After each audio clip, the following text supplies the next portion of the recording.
Bonjour à tous et à toutes. Ravie d'être parmi vous aujourd'hui.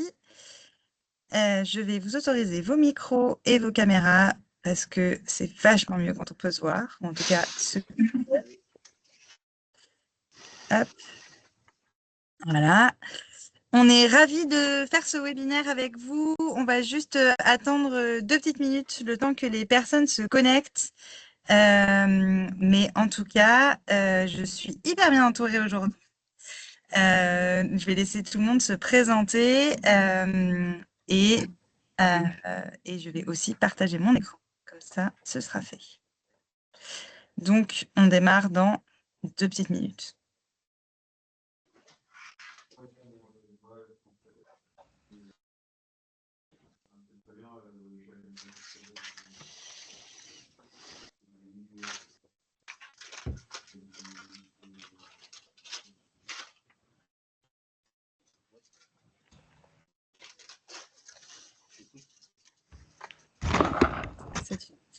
C'est ça.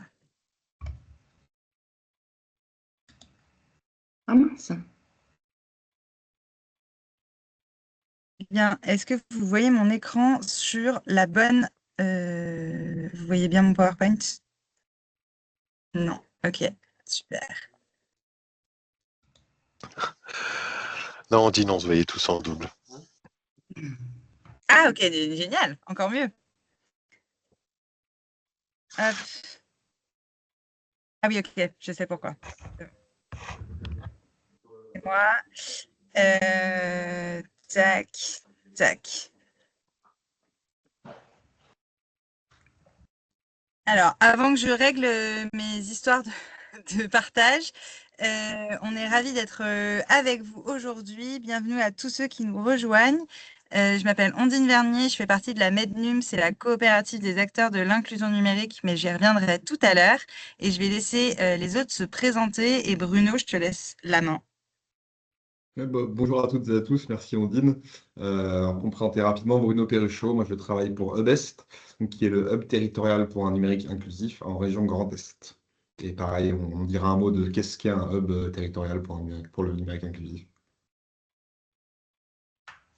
Bien. Merci beaucoup, Mourad. Je vais te laisser te présenter aussi. Oui, bonjour à tous, Mourad Benasser. Donc moi, je travaille sur le hub Bleu, qui est le hub en centre Val-de-Loire, donc sur la région centre, et je suis sur l'animation régionale. Chouette, merci beaucoup. Sarah, si tu es parmi nous. Oui, je suis là. Bonjour à toutes et à tous. Je suis Sarah Rich et je suis la responsable du Hub du Sud, le hub territorial pour un numérique inclusif de la région Sud-PACA.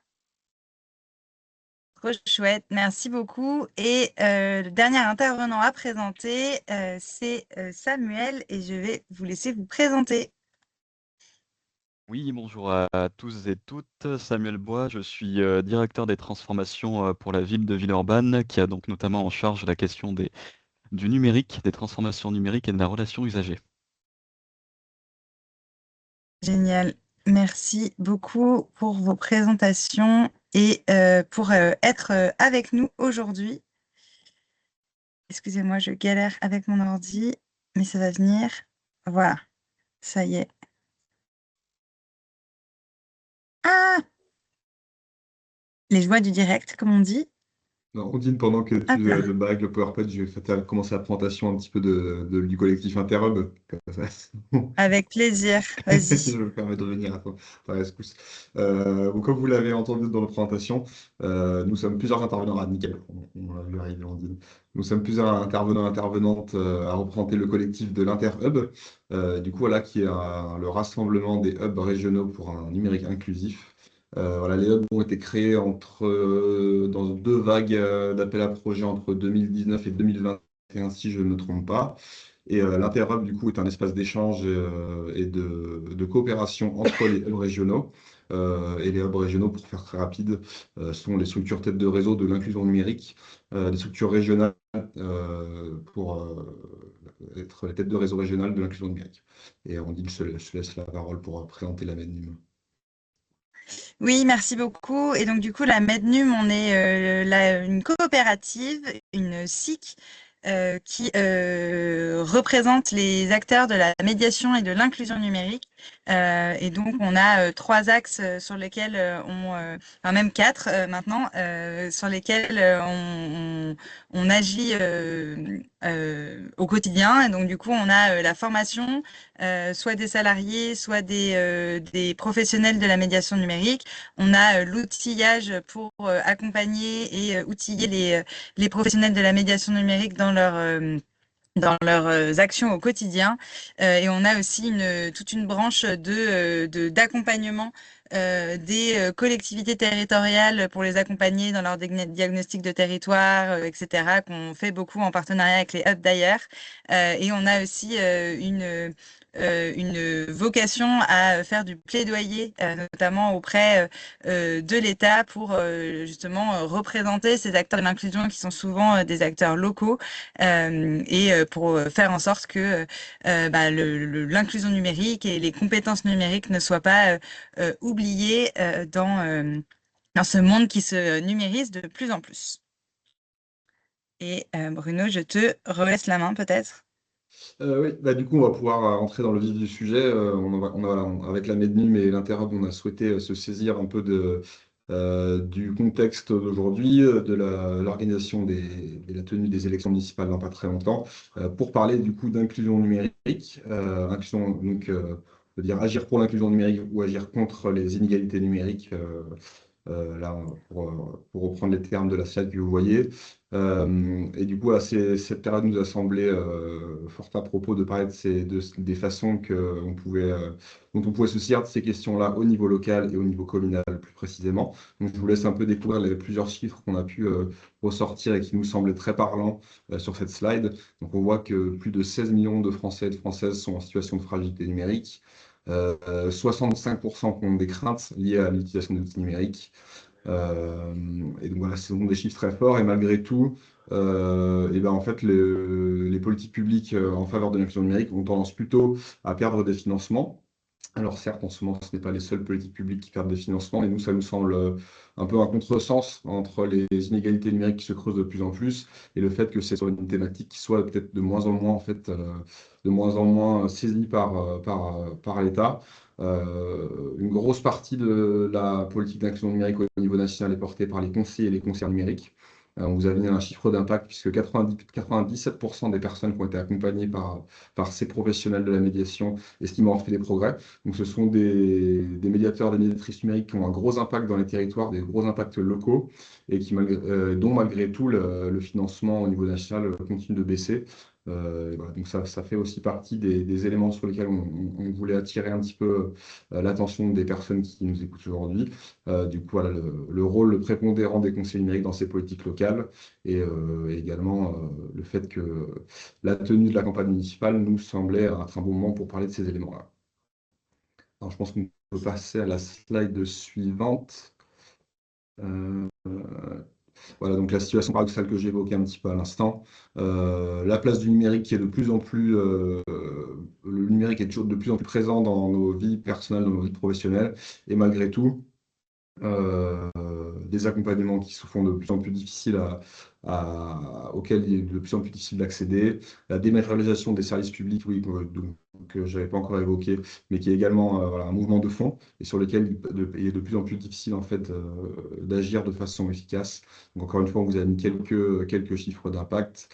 Les 90% d'entreprises qui ne sont pas du tout saisies du sujet selon le dernier baromètre du numérique. Voilà, donc autant de mouvements de fond qui nous semblaient importants d'aborder aujourd'hui. Sur la prochaine slide, voilà, je vais laisser du coup la parole à Mourad peut-être pour dire un mot sur cette vidéo, puisque la Mednum et l'Interhub, à l'occasion du webinaire d'aujourd'hui, et du contexte des élections municipales, va lancer une campagne pour diffuser certains outils de sensibilisation à l'inclusion numérique, et notamment cette courte vidéo que nous avons entre partenaires réalisée ces dernières semaines, et qui va nous servir un petit peu de produit d'appel pour les futurs outils qu'on va déployer dans l'après-midi. Et du coup, Mourad, je te laisse dire un petit peu peut-être sur la genèse de cette vidéo et puis sur la façon dont on va l'utiliser dans les prochains jours et les prochaines semaines. Très bien, merci Bruno. Alors oui, en fait, ce chantier de cette vidéo, on l'a lancé il y a une bonne année, puisque c'est l'un des sujets communs et c'est l'intérêt aussi de l'Interhub, c'est de pouvoir partager ensemble, bah, je ne vais pas dire différentes problématiques, mais plutôt différents questionnements, notamment comment relier et comment sensibiliser en fait à cette question de culture numérique, le fait de dire que ce n'est pas juste la question de l'accès au droit. Bien sûr, il y a ça, mais pas que. Et donc, ça a été l'enjeu qu'on s'est donné au travers de cette vidéo, courte vidéo. Voilà, on a voulu le faire assez court. On est sur un format de 80 secondes qui va tourner sur les réseaux sociaux, notamment sur LinkedIn, dès la fin d'après-midi. Et je tiens aussi à préciser qu'on est bien sur un travail collectif, c'est-à-dire que tant Bruno qui s'exprime là et qui vient du Hubest, ou même moi du Hublot, donc en centre Val-de-Loire, ou même Sarah, on est là en porte-parole de l'Interhub. C'est-à-dire que en fait, ce produit-là, il a été aussi validé par tout le collectif. Et du coup, j'en profite un petit peu pour répondre à l'une des questions qui est eu dans le chat. Voilà, il aura, par exemple, à également aussi finalement contribuer eh bien, tant à l'élaboration du texte que la juxtaposition d'images, puisqu'en fait, dans ces images, sur les 80 secondes que vous allez pouvoir voir là, on va dire un petit peu en exclusivité, eh bien c'est des images en fait qu'on a collectées tous en Interhub. Merci beaucoup pour cette introduction de la vidéo. N'hésitez pas à me dire si vous n'entendez pas le son. On a fait des tests tout à l'heure, mais il y avait des petits... voilà, on ne sait jamais. Normalement, c'est bon.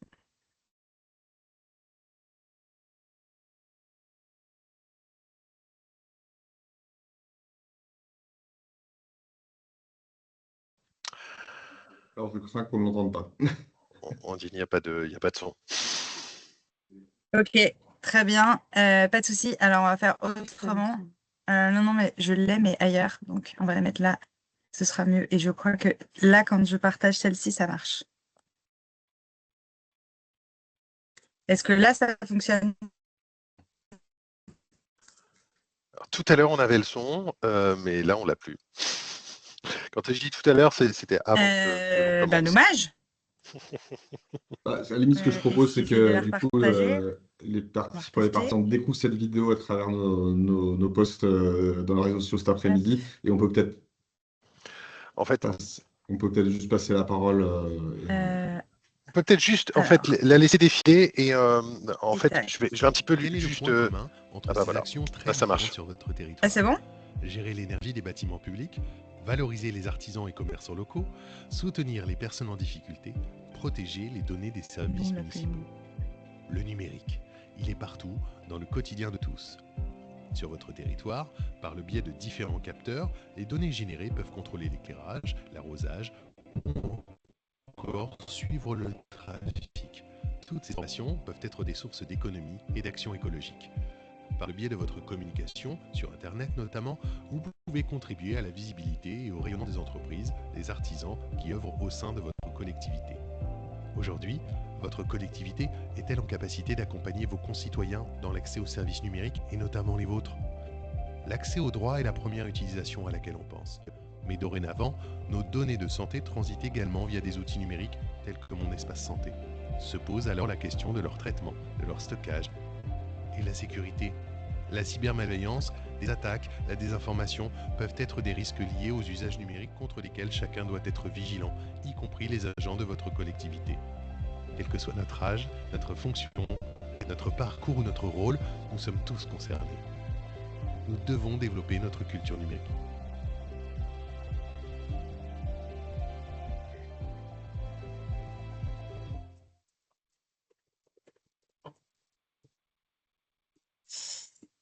J'espère que du coup, tout le monde a pu entendre cette belle vidéo réalisée par l'Interhub. Hop, et je vais remettre le diaporama. Tac. Voilà, et sans aucune sorte de transition entre cette vidéo et les témoignages qui vont avoir lieu, je vais laisser la main à Samuel Bois qui nous fait la chance d'être avec nous aujourd'hui. Et donc, du coup, ce qui nous intéressait aujourd'hui, Samuel, c'était on sait que Villeurbanne est donc là où vous travaillez et très engagé sur les questions d'inclusion numérique. Et ça nous intéressait beaucoup voilà, voir ce que vous aviez mis en place, ce qui éventuellement avait pu fonctionner ou pas dans dans votre commune. Oui, très bien, merci beaucoup. Peut-être pour commencer, quelques rappels pour resituer Villeurbanne, parce que je ne suis pas sûr que tout le monde Hop. ait bien en tête. Donc Villeurbanne, c'est une ville qui est en périphérie de Lyon et qui est une ville de 163 000 habitants. Donc c'est la 16e plus grande ville de France. Donc ville de périphérie avec un certain nombre de quartiers politiques de la ville. Et donc pour reprendre votre indicateur concernant la fragilité numérique, nous, on a 17% de la population villeurbannaise qui est dans cette situation de fragilité numérique, ce qui par rapport à la métropole, au territoire métropolitain de Lyon, est supérieur à la moyenne. Donc l'exécutif s'est vraiment posé la question de savoir comment s'emparer de ces questions du numérique et de pouvoir les concilier avec les questions d'accessibilité aux services publics. Et donc, il y a eu une approche assez innovante qui a été portée par notre élu référent au numérique et au service public, qui est celle du droit au non numérique. Donc, en 2023, nous avons voté une délibération au conseil municipal qui a posé ce droit au non numérique. Donc, on s'était vraiment contraint à l'exercice. On a créé cette espèce de droit qui est opposable à l'administration villeurbannaise et qui fait que pour le citoyen villeurbanais, l'habitant de Villeurbanne, il y a la possibilité d'accéder aux démarches de la municipalité par des canaux qui sont autres que le numérique. Donc nous, en tant qu'administration, on doit s'efforcer par le biais de ce droit non numérique de pouvoir offrir systématiquement une alternative sur chacune des démarches que l'on peut réaliser auprès de la mairie. Donc ça vaut bien évidemment uniquement pour la mairie, ça ne s'applique pas aux autres structures ou institutions qui peuvent être présentes sur le territoire. C'est uniquement à destination de la mairie de Villeurbanne, bien évidemment. Mais c'est un changement qui a été radical pour nous, puisqu'en quelque sorte, ça vient faire reposer la charge de l'adaptation, non pas sur le citoyen, sur l'habitant, mais plutôt sur l'administration, puisque nous, ça nous conduit à devoir repenser nos process en interne pour qu'on s'assure que pour chacune de nos démarches, on puisse en effet, en tant qu'habitant, avoir la possibilité de la réaliser soit en physique, soit par téléphone, ou bien par courrier. Donc ça, c'est un premier point qui a été mis en place à Villeurbanne. Et l'autre point, et qui s'inscrit dans la continuité en quelque sorte de ce droit non numérique, c'est le recrutement d'un médiateur numérique. Alors ce médiateur, ce n'est pas un conseiller numérique France Service, c'est un agent qui est financé à 100% par la ville de Villeurbanne et qui ne dépend donc pas des financements de l'État dont on a vu qu'ils pouvaient être assez, assez incertains. Donc c'est un agent qui est financé à 100% par la ville. Et par ailleurs, c'est un agent qui est donc catégorie B. Donc on a souhaité aussi, par ce biais, en quelque sorte, déprécariser cet agent. Euh, donc voilà, avec un positionnement qui est plutôt intéressant au sein de nos services. Et donc ce médiateur, il assure un réseau de permanence sur le territoire de Villeurbanne. Ce qui permet d'assurer aussi un complément au droit non numérique dont je parlais précédemment.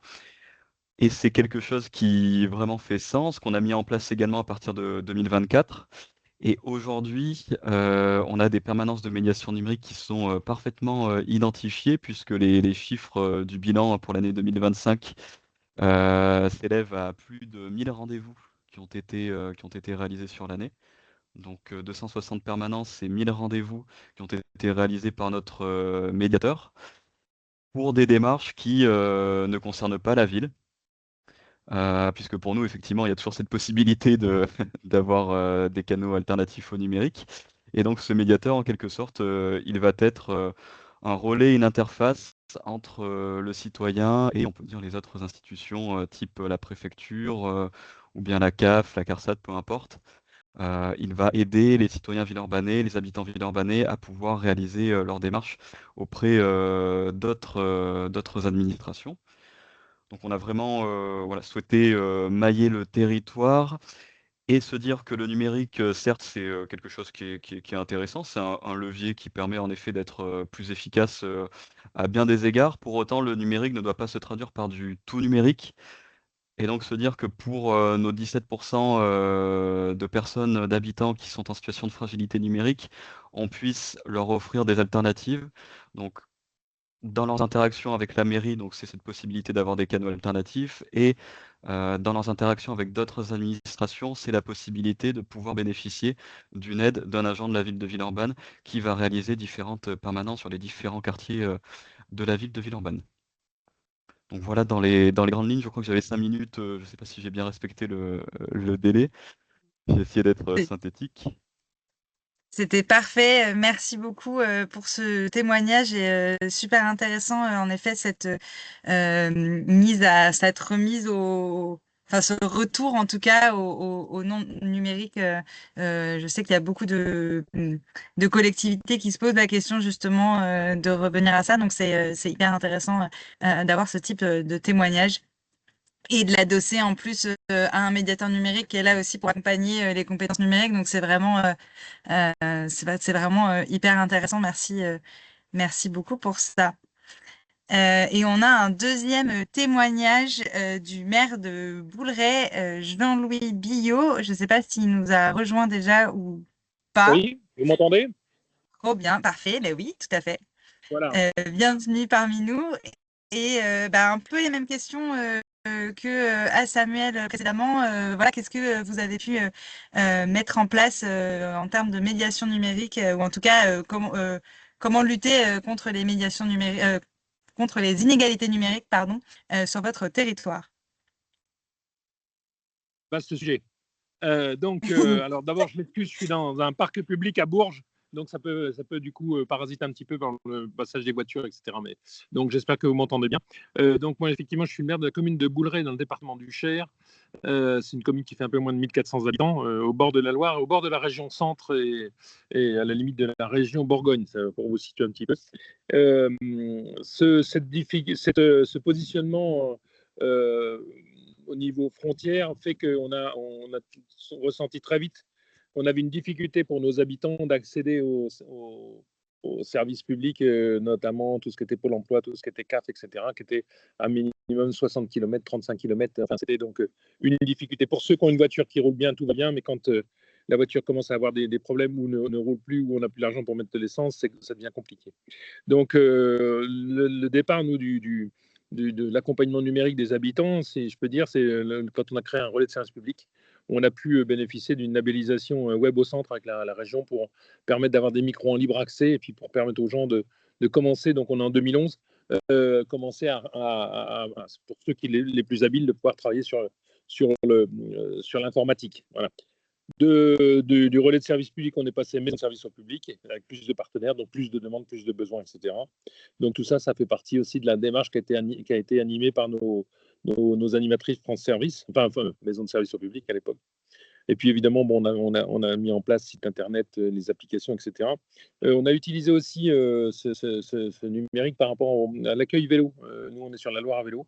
Et donc, on a des gens qui peuvent s'arrêter, consulter leur messagerie et en même temps, regarder la météo. Enfin, voilà, s'ils n'ont pas un smartphone, s'ils ont des problèmes de connexion ou autre chose, ben, ils peuvent récupérer toutes ces infos-là.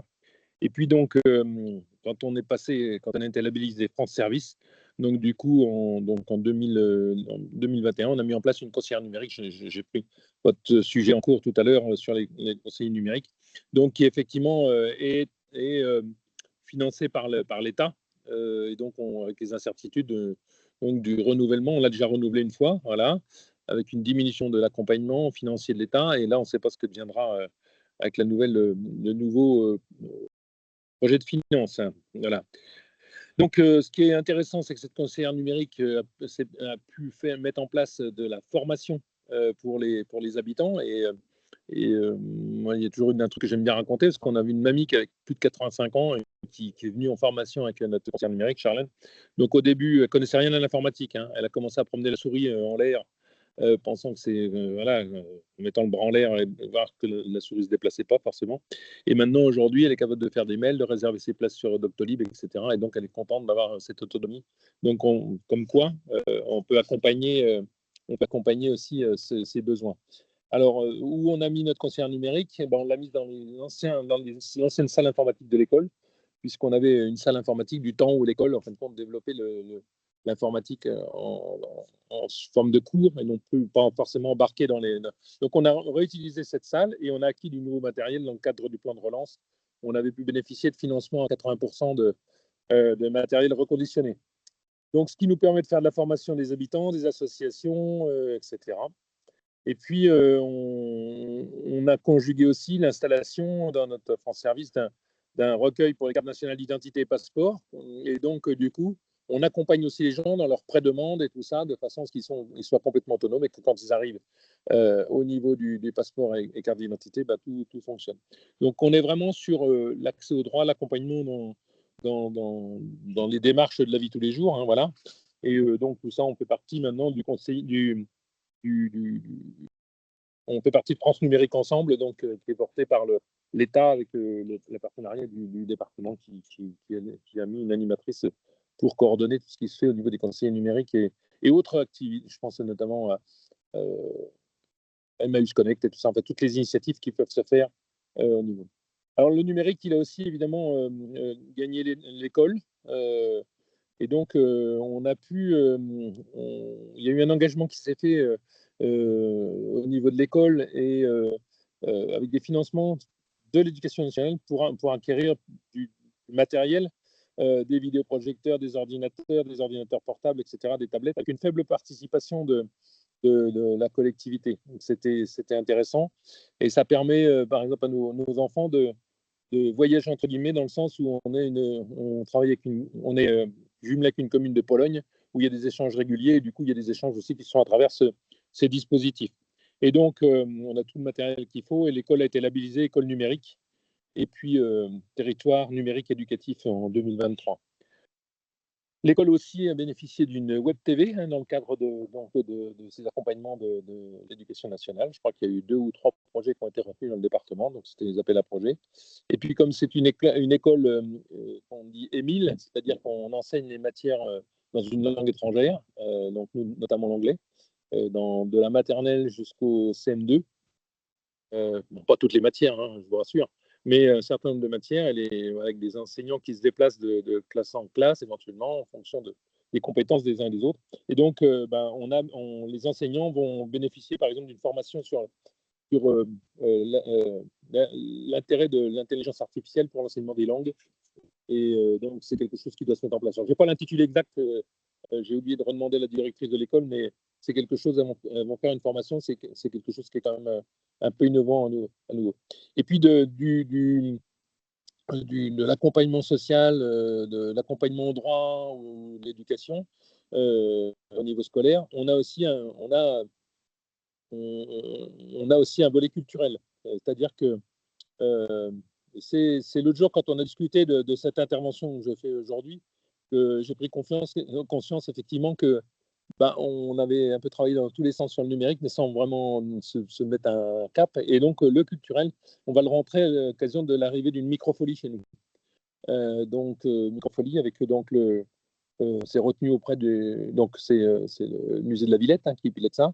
Et donc, c'est très intéressant pour nous parce qu'en fin de compte, en milieu rural, emmener les enfants voir une exposition ou que ce soit à Bourges, 60 km ou ailleurs, tout de suite, il faut prendre des bus et c'est des coûts importants.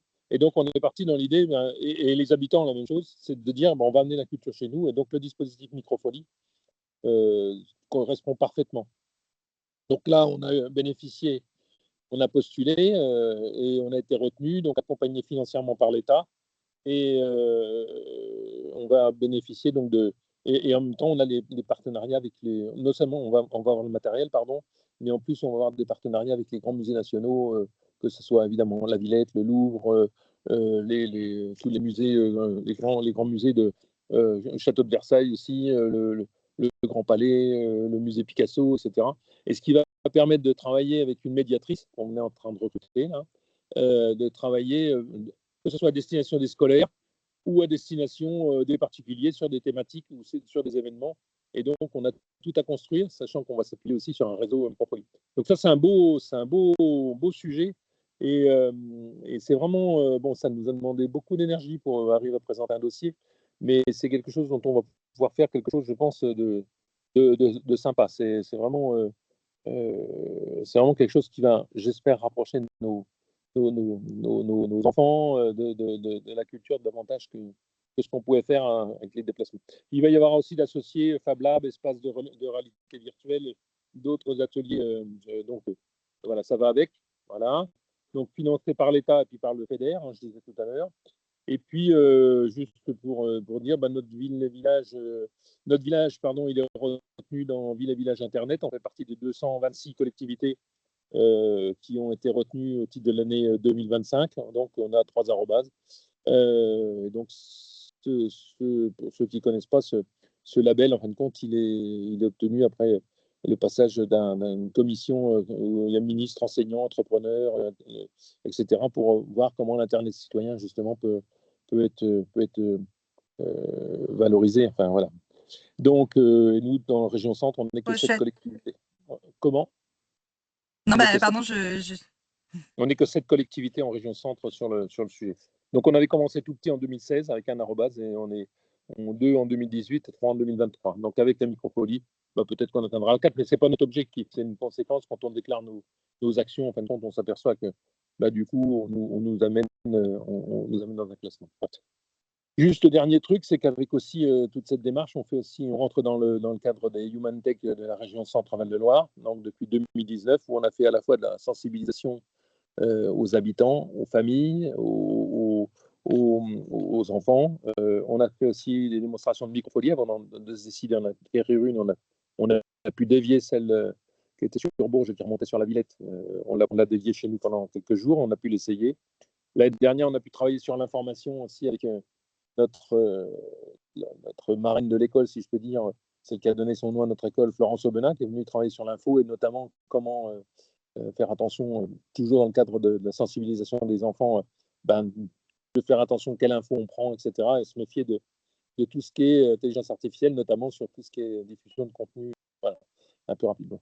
Voilà, je ne sais pas si ça correspond à ce que vous attendez, mais j'ai essayé d'être un peu large dans ce qu'on faisait.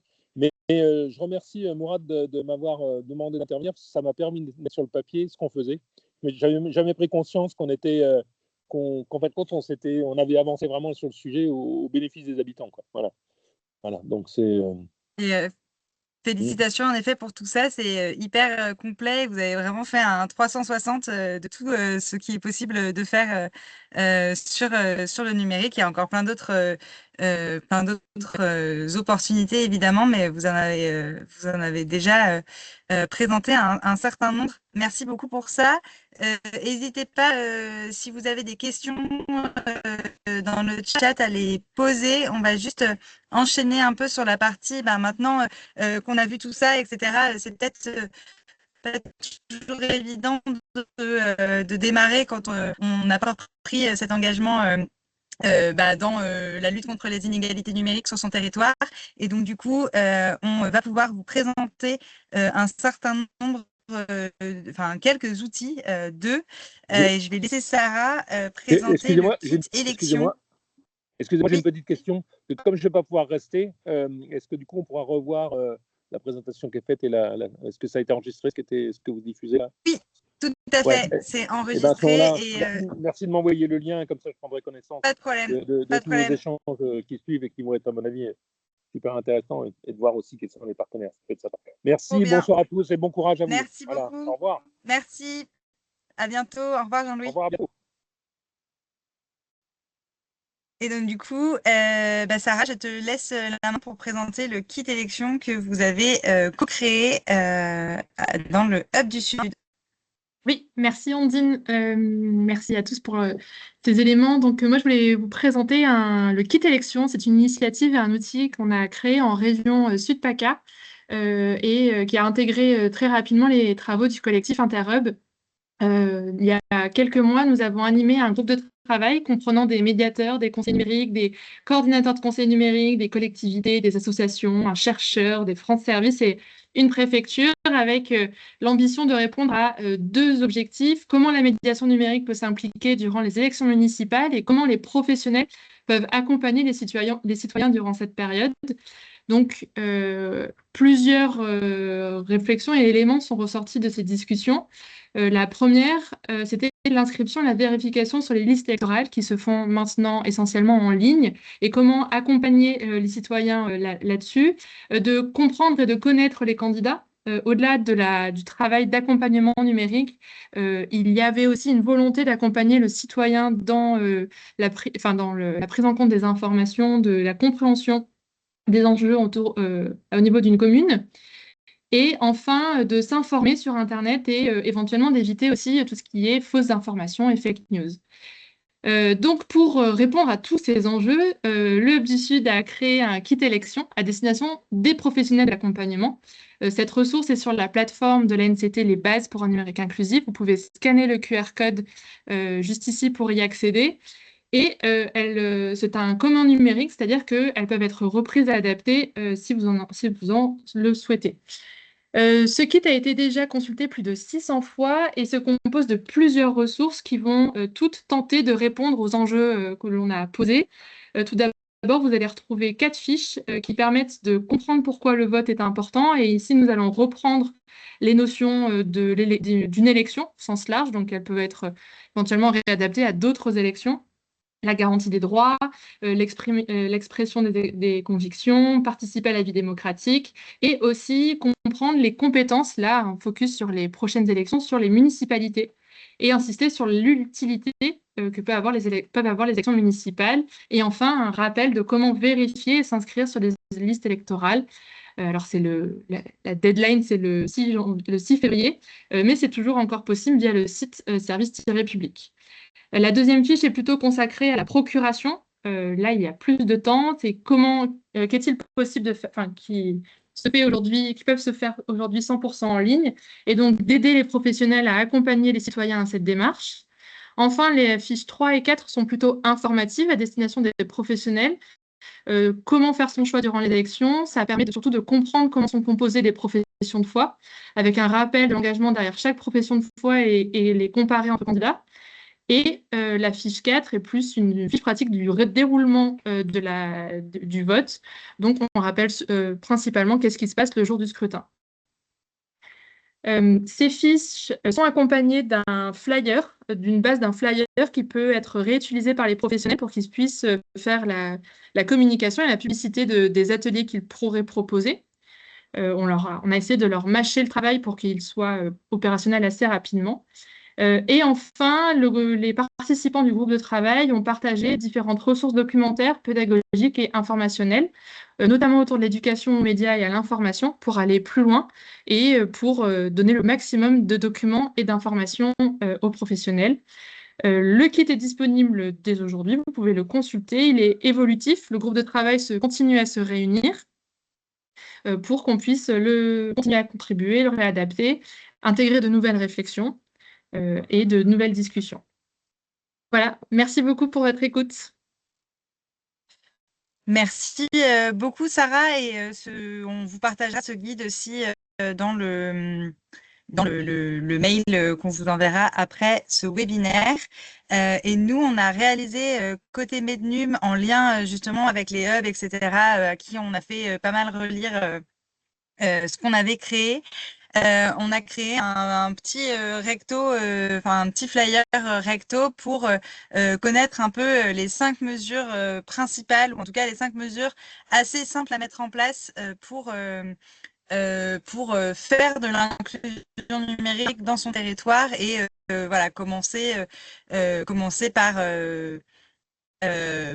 notamment déjà identifier et comprendre notre territoire en termes d'inclusion, d'inégalité numérique. Est-ce que la population est assez jeune? Est-ce que on a des acteurs qui sont déjà présents et qui font de l'inclusion numérique. Donc pour ça, on a, nous, développé un indice de fragilité numérique qui vous permet sur chaque territoire de pouvoir avoir un peu une cartographie des risques d'inégalité numérique sur votre territoire en fonction de la démographie, de si c'est un territoire rural ou urbain, du nombre d'acteurs de médiation numérique qui sont déjà sur le territoire et des profils aussi sociaux professionnels de vos administrés, parce qu'on se rend compte aussi qu'il y a beaucoup d'inégalités qui sont dues, qui sont corrélées aussi avec le niveau d'éducation et de travail. Enfin, quand on travaille, par exemple, à l'usine, on n'a pas forcément besoin d'un ordinateur au quotidien, et donc du coup, c'est aussi des choses qui peuvent amener vers de la fragilité numérique. Donc ça, c'est une première chose pour vraiment faire un diagnostic de son territoire et mieux savoir quoi mettre en place après. Un deuxième chose que nous, on prône aussi beaucoup. Les agents de vos communes sont vraiment souvent les premiers interlocuteurs de vos administrés, et sont souvent amenés à faire de l'accompagnement au numérique quand les personnes qui viennent les voir n'arrivent pas à se connecter, n'arrivent pas à prendre rendez-vous pour renouveler son passeport, par exemple, etc. Et donc, du coup, former ces agents justement à cet accompagnement numérique, comment bien identifier les besoins de la personne, mieux accueillir et accompagner sur toutes ces démarches-là, peut vraiment être super intéressant. Et éviter de rendre le travail de vos agents chronophage ou je sais plus le mot, mais inconfortable, parce que quand on n'est pas formé, on a du mal aussi à accompagner les autres. Jean-Louis en a parlé tout à l'heure. Il y a aussi des stratégies d'inclusion numérique qui se font à l'échelle de vos départements, qui s'appellent les feuilles de route France Numérique Ensemble. Et donc, du coup, vous pouvez aussi rejoindre ces gouvernances qui permettent d'élaborer les stratégies d'inclusion numérique sur votre département, et de bénéficier ensuite des actions, des dispositifs qui sont mis en place dans le cadre de cette feuille de route. Vous avez aussi la possibilité, Samuel en a parlé, Jean-Louis aussi, d'organiser des permanences auprès des habitants de votre territoire, soit avec des médiateurs ou des conseillers numériques qui sont des effectifs de votre commune, soit en collaboration avec des associations de votre territoire. Et donc, ça devient des partenariats entre une mairie et une association qui peuvent vraiment être intéressants, et déployer aussi le fait que les habitants savent qui peuvent se faire accompagner sur le numérique. Et enfin, il y a aussi toute une question aussi sur l'accès aux équipements. Et donc, on prône, nous, beaucoup aussi les filières de reconditionnement de matériel numérique. Il y a beaucoup d'acteurs qui font ça sur le terrain. On parlait tout à l'heure des Maïs Connect. Ça fait partie de ces acteurs, mais il y a des hubs qui sont impliqués sur ces questions. Nous-mêmes, on est en train de faire une expérimentation en Occitanie et en Auvergne-Rhône-Alpes pour développer des filières de reconditionnement locales, pour que les citoyens aient accès à des équipements numériques reconditionnés, et donc moins chers, ce qui peut aussi être un gros frein dans le matériel peut vraiment aussi être un frein au fait d'obtenir des compétences numériques. Donc, on développe pas mal ça, et il y a plein d'acteurs qui le font aussi sur leur territoire. Donc, n'hésitez pas à les contacter. Voilà pour les outils à votre disposition. Vous avez aussi bien évidemment le réseau, donc le collectif de l'Interhub qui est à votre disposition pour si vous avez des questions, etc., même en dehors de ce webinaire. Et on est aussi disponible à la Mednum si jamais vous avez besoin de plus d'informations, notamment sur les formations qu'on fait aussi en lien avec les hubs. Est-ce que vous avez des questions parmi vous? On a la chance en plus d'avoir encore Samuel Bois qui est avec nous. Donc, si vous avez des questions, n'hésitez pas. Et merci beaucoup, Vincent, pour tous les partages dans le chat, notamment sur les microfolies et un exemple de feuille numérique. France numérique ensemble, pardon.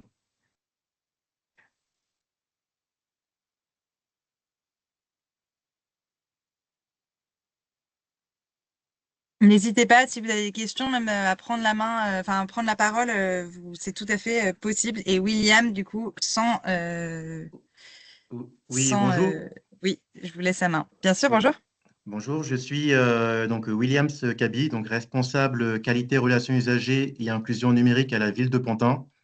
Donc c'est une ville de 60 000 habitants dans le département de Seine-Saint-Denis, voilà, qui est frontalière à Paris. Et nous, depuis 2021, on a recruté 2 conseillers numériques France Service, voilà, qui accompagnent les usagers dans tout ce qui est démarche en ligne. Et dans le cadre de formation numérique, voilà, l'objectif fixé, c'est vraiment l'accès aux droits et la lutte contre la fracture numérique. Et la question que je voulais poser, c'est, du coup, on l'a évoqué là, il y a quelques minutes, c'est la question des financements, puisque l'État baisse les financements d'année en année. Et moi, je me demandais si vous avez des pistes voilà, de financement afin de prendre petit à petit le relais de l'État. Voilà. Je sais qu'il y a la métropole du Grand Paris voilà, qui nous accompagne. Je sais que la région Île-de-France peut aider pour des dépenses pour des subventions liées à l'investissement. Et je me demandais voilà, si vous avez aussi d'autres pistes. Voilà, merci. Merci beaucoup pour cette question très d'actualité, en effet. Je ne sais pas, Bruno, Mourad ou même Samuel, si vous avez des pistes déjà pour répondre, ou si je me lance dans le grand bain.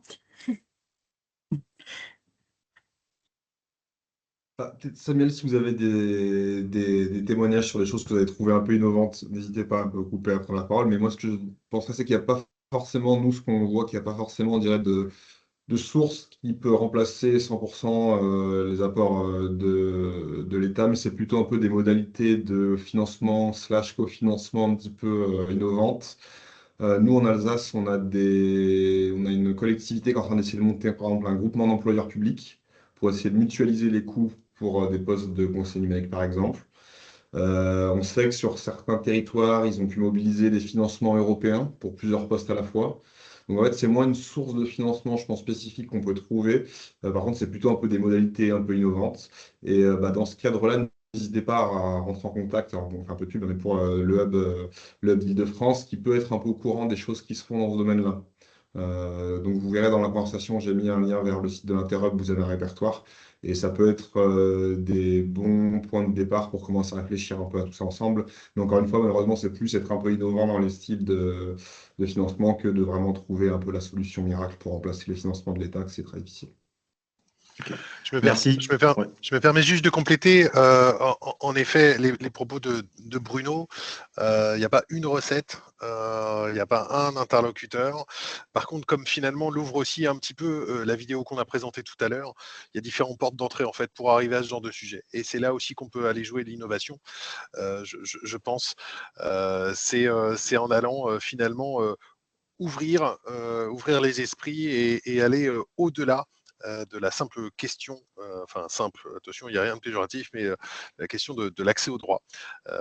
Voilà, le sujet est beaucoup plus général. Il est devenu beaucoup plus général qu'il y a 10 ans, par exemple. Et justement, c'est en creusant sur ces sujets-là qu'on peut aller trouver aussi d'autres interlocuteurs, d'autres partenaires qui peuvent être tant publics que après aussi privés. Ok, merci. Du coup, est-ce que j'ai le temps aussi de poser rapidement une deuxième question à Samuel? Oui, allez-y. Oui, merci. Du coup, Samuel, vous avez dit que vous avez un médiateur numérique pour la ville de Villeurbanne. Donc, 160 000 habitants, est-ce que c'est suffisant? Parce que déjà à Pantin, avec 2 conseillers numériques, en 3 ans, on a eu 5 000 prises de rendez-vous.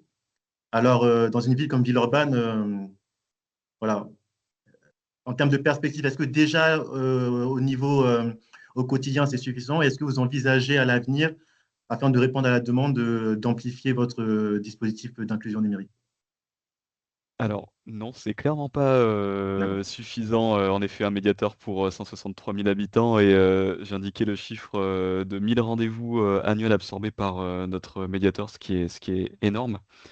Donc, en effet, il y aurait vraiment de la place pour recruter d'autres médiateurs. Mais comme vous l'avez indiqué précédemment, il y a la question des financements qui se pose bien évidemment. Et comme je le disais, ce médiateur, il est financé à 100% par la ville. On n'a pas de source de cofinancement.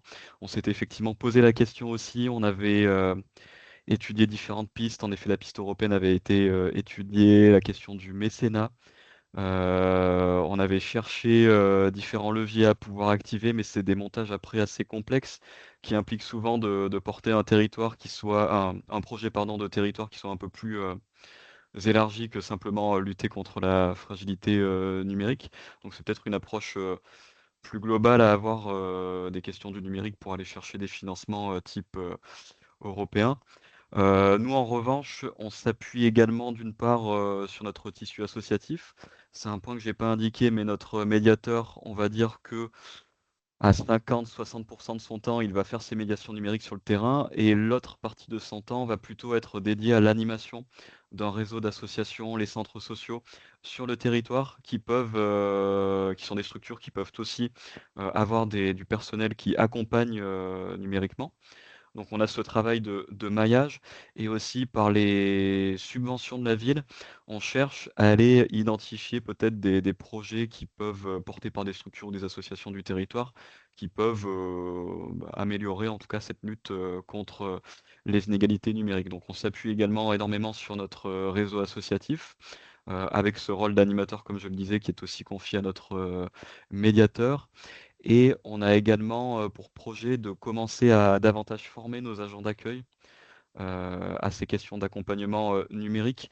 L'idée étant de ne pas les transformer tous en médiateurs numériques, parce que ce serait impossible en termes d'organisation, mais en tout cas de leur permettre de bénéficier d'un premier niveau de compétences permettant d'accompagner les usagers, les orienter ou éventuellement les accompagner sur des démarches simples. C'est une logique qu'on est en train de construire. Et donc, très rapidement, parce que sinon je peux continuer à parler très longtemps sur ces sujets, mais au sein de l'hôtel de ville de Villeurbanne, on a mis en place un EPN, un espace public numérique, où on va avoir une permanence du médiateur numérique le jeudi après-midi. Et le reste du temps, cet EPN, il est animé par 2 agents d'accueil qui ont été formés par le médiateur et qui sont en capacité d'animer des postes informatiques en libre accès pour nos habitants et qui sont également en capacité de pouvoir donner un premier niveau d'accompagnement ou de pouvoir répondre à quelques questions simples des usagers. Donc on cherche aussi voilà, à diversifier les compétences de nos agents d'accueil pour pouvoir aussi répondre à ce besoin. Merci.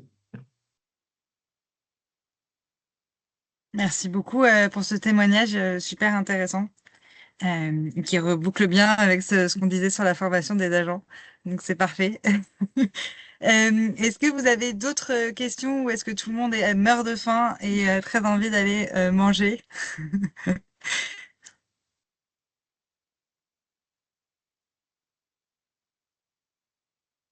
C'est la deuxième option. Non, pas d'autres questions. Eh ben, en tout cas, un immense merci pour votre participation au webinaire. Un très très grand merci à Jean-Louis et Samuel pour leur témoignage hyper éclairant.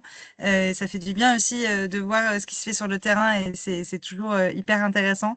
Merci beaucoup Sarah Mourad et Bruno d'avoir été parmi nous, d'avoir présenté l'inclusion numérique, les outils, votre vidéo, etc. Et merci à tous d'avoir été présents à ce webinaire. On reste disponible, on vous envoie les éléments, les outils qu'on vous a partagés aujourd'hui. Et si vous avez des questions, on reste là. Donc, n'hésitez pas à nous contacter. Merci beaucoup à tous et à très bientôt. Au revoir. Au revoir. Merci, au revoir.